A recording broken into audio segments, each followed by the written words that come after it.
दिल्ली आ रहे बागेश्वर धाम सरकार 5 दिन तक यहां लगाएंगी दरबार। दिल्ली एनसीआर और आसपास के राज्यों में रहने वाले बागेश्वर धाम सरकार के अनुयायियों के लिए खुशखबरी है। बागेश्वर धाम के पंडित धीरेन्द्र कृष्ण शास्त्री बीते 7 सितंबर से लेकर 11 सितंबर तक भक्तों को भगवान की विभिन्न कथाओं का रसपान कराएंगे। 5 दिवसीय इस आयोजन के लिए पुलिस और प्रशासन ने भी पूरे इंतजाम कर लिए हैं। जानकारी के अनुसार धीरेन्द्र कृष्ण शास्त्री का यह दरबार उत्तरी दिल्ली के डीडीए ग्राउंड, संत निरंकारी समागम स्थल, Burari bypass, outer ring road पर लगेगा। नौकरी के बदले जमीन घोटाला मामले में अदालत ने लालू तेजस्वी को समन जारी करने पर फैसला टाला। दिल्ली की राउत रेवेन्यू कोर्ट ने नौकरी के बदले जमीन घोटाला मामले में पूर्व रेल मंत्री लालू प्रसाद यादव, उनकी बेटी और राजद नेता तेजस्वी यादव और 8 अन्य आरोपियों को समन जारी करने पर फैसला अगले हफ्ते तक के लिए टाल दिया। अब अदालत ने 13 सितंबर को इस मामले में पूरक आरोप पत्र पर संज्ञान ले सकती है। विशेष न्यायाधीश विशाल गोगने ने शनिवार को मामले की सुनवाई अगले सप्ताह के लिए तय की। विनेश बजरंग के कांग्रेस में शामिल होने पर भड़के Brijbhushan Singh.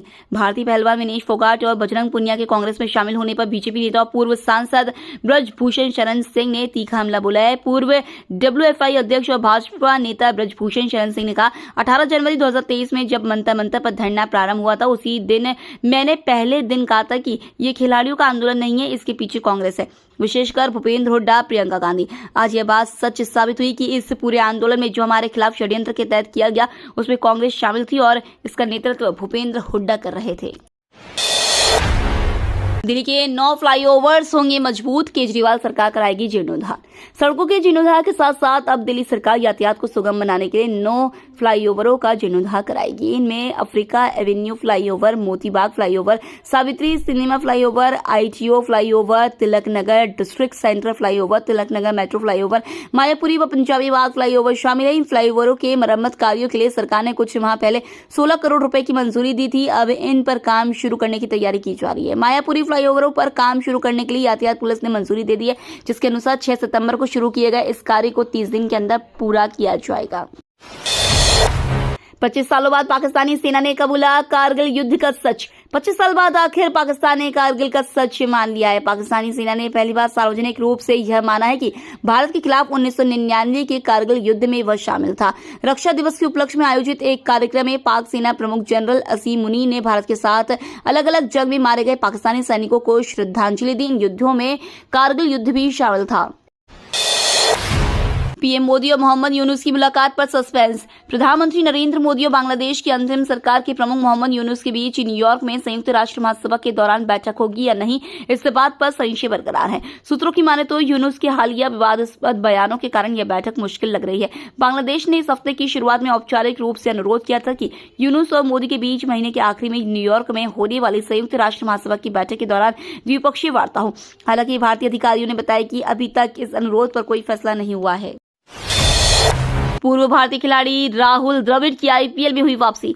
IPL team Rajasthan Royals ने राहुल द्रविड़ को अपनी टीम का हिस्सा बनाया है। राजस्थान ने अपने सोशल मीडिया के जरिए जानकारी दी।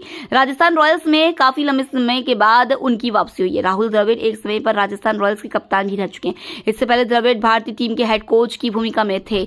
द्रविड़ के कोच रहते टीम इंडिया ने इसी साल T20 वर्ल्ड कप 2024 का खिताब अपने नाम किया था। दिल्ली से बिहार के लिए 22 सितंबर तक चलेगी स्पेशल ट्रेन, कई स्टेशनों पर होगा ठहराव। पूर्व दिशा की ट्रेनों में भीड़ कम नहीं हो रही है। मानसून के मौसम में भी अधिकांश ट्रेनों में कंफर्म टिकट मिलने में परेशानी हो रही है। यात्रियों की परेशानी को दूर करने के लिए विशेष ट्रेनें चलाई जा रही हैं। मुजफ्फरपुर के लिए भी आनंद विहार टर्मिनल से 05284, 05283 नंबर की विशेष ट्रेन चल रही है। इसका परिचालन 8 सितंबर तक निर्धारित था, अब इसे बढ़ाने का निर्णय लिया गया है। भीड़ वाले सभी रूट की समीक्षा की जा रही है। जरूरत के अनुसार विशेष ट्रेन चलाने का निर्णय लिया जा रहा है। दिल्ली में 40,000 लोगों के राशन कार्ड रद्द। दिल्ली सरकार ने राजधानी वासियों से की खास अपील। दिल्ली में फर्जी राशन कार्ड निरस्त किए जा रहे हैं। सत्यापन के दौरान पते पर संबंधित व्यक्तियों के न मिलने पर 1 साल में 40,000 से अधिक राशन कार्ड निरस्त कर दिए गए हैं। निरस्त किए गए राशन कार्ड की जगह नए आवेदकों के राशन कार्ड बनाए गए हैं। दिल्ली सरकार का खाद्य एवं आपूर्ति विभाग 3 माह से राशन नहीं लेने वाले राशन कार्ड धारकों की जांच कर रहा है। दिल्ली में अभी 19.5 लाख राशन कार्ड है, जिन पर 71 लाख लोगों के अनुसार राशन वितरित किया जाता है। जनकपुरी और लालसेन मंदिर मार्ग के बीच धसी सड़क यातायात प्रभावित। दिल्ली पुलिस ने शनिवार को कहा कि एक सड़क धंसने से जनकपुरी के डिस्ट्रिक्ट सेंटर से लालसेन मंदिर मार्ग की ओर यातायात की आवाजाही प्रभावित है।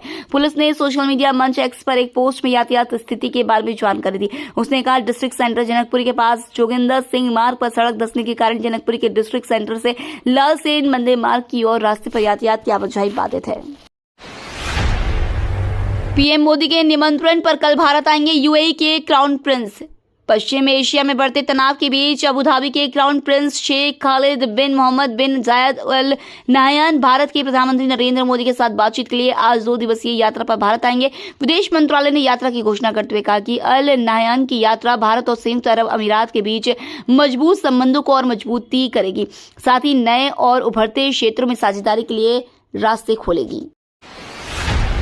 हरियाणा में कांग्रेस से गठबंधन पर अटकी बात तो आपकी दो टोक। हरियाणा विधानसभा चुनाव में गठबंधन को लेकर आम आदमी पार्टी और कांग्रेस के बीच बातचीत अटक गई है। दोनों ही ओर से पार्टी नेताओं की कई राउंड बैठकें हुई। हालांकि सीट शेयरिंग फॉर्मूला फाइनल नहीं हो सका। ऐसे में ये चर्चा उस समय शुरू हो गई जब कांग्रेस ने उम्मीदवारों की पहली लिस्ट जारी कर दी। वहीं कांग्रेस के साथ गठबंधन को लेकर अनिश्चितता के बीच आम आदमी पार्टी ने शनिवार को चेतावनी तक दे दी। आपके राष्ट्रीय सचिव संदीप पाठक ने कहा कि जो लोग पार्टी को कम आंकते उन्हें पछताना पड़ेगा। पार्टी हरियाणा में सभी 90 सीटों पर पूरी ताकत से चुनाव लड़ने के लिए तैयार है। अनंत अंबानी, राधिका मर्चेंट ने शादी के बाद पहली बार साथ में की गणपति पूजा। अनंत अंबानी और राधिका मर्चेंट ने भी कई अन्य लोगों और बी टाउन स्लिप्स की तरह अपने मुंबई निवास पर गणपति बप्पा का स्वागत किया। ये कार्यक्रम उनके लिए पति पत्नी के रूप में पहला गणेश चतुर्थी उत्सव है, इसलिए अंबानी परिवार के लिए भी ये गणपति पूजा बहुत खास है। वहीं कुछ समय पहले ही अनंत राधिका की पूजा करते हुए वीडियो सामने आई है। इसके तुरंत बाद मशहूर गायक बी प्राक ने भी उत्सव की एक इनसाइड तस्वीर शेयर की है। ट्रेडिशनल कपड़े में सजे अनंत अंबानी और राधिका मर्चेंट ने एंटीलिया में मुकेश अंबानी और नीता अंबानी संग गणपति बप्पा के खुले दिल से स्वागत किया। लखनऊ के ट्रांसपोर्ट नगर में 3 मंजिला बिल्डिंग गिरी, 5 की मौत, 24 घायल। प्रदेश की राजधानी लखनऊ के ट्रांसपोर्ट नगर में 3 मंजिला इमारत भरभरा कर गिर गई। हादसे में 5 लोगों की मौत हो गई जबकि 24 लोग घायल हुए हैं। 28 लोगों का रेस्क्यू किया गया है। सभी घायलों को लोक बंधु हॉस्पिटल में भर्ती करवाया गया है। लखनऊ के कमिश्नर रोशन जैकब ने बताया कि 28 को निकाला जा चुका है। नायब तहसीलदार गोवर्धन शुक्ला ने बताया कि इस घटना में कुल 5 व्यक्तियों की मृत्यु हो चुकी है और 24 लोग अभी घायल हैं। चंद्रग्रहण के दिन आसमान में दिखेगा अद्भुत चांद, जानिए कहां कहां आएगा नजर। खगोलीय घटनाओं में दिलचस्पी रखने वाले लोगों के लिए सितंबर का महीना बेहद खास है। 18 सितंबर को साल 2024 का दूसरा चंद्रग्रहण लगने जा रहा है। यह आंशिक चंद्र होगा जो दुनिया में कई जगहों पर देखा जाएगा। जब सूर्य, पृथ्वी और चंद्रमा एक सीधे में आते हैं तो चंद्र ग्रहण लगता है, क्योंकि पृथ्वी की वजह से सूर्य का प्रकाश चंद्रमा पर नहीं पड़ पाता है। इस घटना को चंद्र ग्रहण कहा जाता है। दरअसल चंद्र ग्रहण एक खगोलीय घटना है। पृथ्वी सूर्य की परिक्रमा करती है और चंद्रमा एक उपग्रह है जो धरती का चक्कर लगाता है। विनेश फोगाट और बजरंग पुनिया की बढ़ेगी मुश्किलें, रेलवे ने अभी स्वीकार नहीं किया इस्तीफा। पूर्व भारतीय कुश्ती संघ प्रमुख और पूर्व भाजपा सांसद ब्रजभूषण शरण सिंह के खिलाफ पहलवानों के विरोध में सबसे आगे रहने वाले ओलंपियन पहलवान बजरंग पुनिया और विनेश फोगाट ने कांग्रेस में शामिल होकर राजनीतिक पारी की शुरुआत की है। कांग्रेस ने विनेश फोगाट को हरियाणा की जुलाना सीट से आगामी विधानसभा चुनाव के लिए अपना उम्मीदवार घोषित किया है। पहलवान विनेश फोगाट और बजरंग पुनिया ने शुक्रवार को कांग्रेस में शामिल होने से कुछ घंटे पहले उत्तर रेलवे में अपने पद से इस्तीफा दे दिया, लेकिन रेलवे ने अभी तक उनके इस्तीफे स्वीकार नहीं किए गए हैं। ये तो थी आज की बड़ी खबरें। रोजाना ऐसी ही सबसे पहले अपडेट पाने के लिए चैनल को सब्सक्राइब करना बिल्कुल ना भूलें। धन्यवाद।